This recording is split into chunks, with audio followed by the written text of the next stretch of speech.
अस्सलाम वालेकुम रहमतुल्लाह।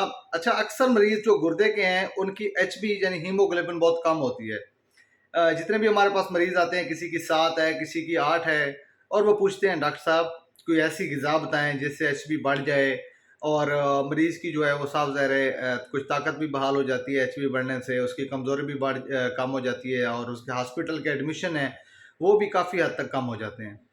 तो मैं जितनी बार भी उनको बताता हूँ, अमल तो कम लोग ही करते हैं, लेकिन आज एक याद दहानी के तौर पे बता रहा हूँ। आमतौर पे कहा जाता है कि अनार खाने से जो है वो एचपी बढ़ती है, कुछ लोग कहते हैं गाजर का जूस पीने से एचपी बढ़ती है।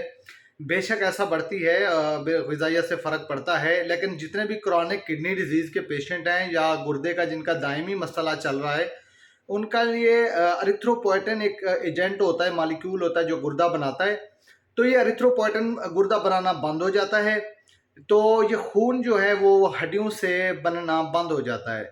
आम तौर पे आप तो कहते हैं जिगर खून बनाना बंद हो गया है, लेकिन बनाती हड्डियाँ खून बनाती हैं, हड्डियाँ ही खून बनाती हैं, और जो इसका हुक्म सादिर करता है वो गुर्दा हुक्म सादिर करता है कि अब खून की ज़रूरत है और खून बनाया जाए। जब गुर्दा कमज़ोर हो जाता है तो वो ये हुक्म नहीं देता, जिसकी वजह से हड्डियाँ जो है वो सो जाती हैं, वो खून बनाना बंद हो जाती हैं। तो एरिथ्रोपोएटिन के नाम से इंजेक्शन आता है, ईएसए एरिथ्रोसाइट स्टिमुलेटिंग एजेंट। ये मार्केट में ट्रोपिन के भी नाम से आता है, जरीपो के भी नाम से आता है, एपोकाइन के भी नाम से आता है।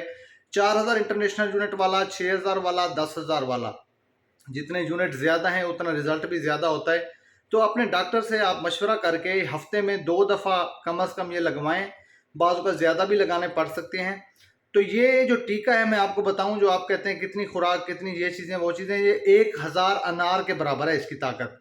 जब आप ये टीका लगवाते रहेंगे तो आपको जो है वो खून की बोतलें बार बार नहीं लगवानी पड़ेंगी, वरना डायलिसिस के और गुर्दे के मरीज़ हमेशा जो है वो अपनों का खून जो है बार बार लेते हैं, लगवाते हैं, जिससे उनको हेपेटाइटिस बी भी हो जाता है, हेपेटाइटिस सी भी हो जाता है और दूसरे मसले मसाइल हो जाते हैं।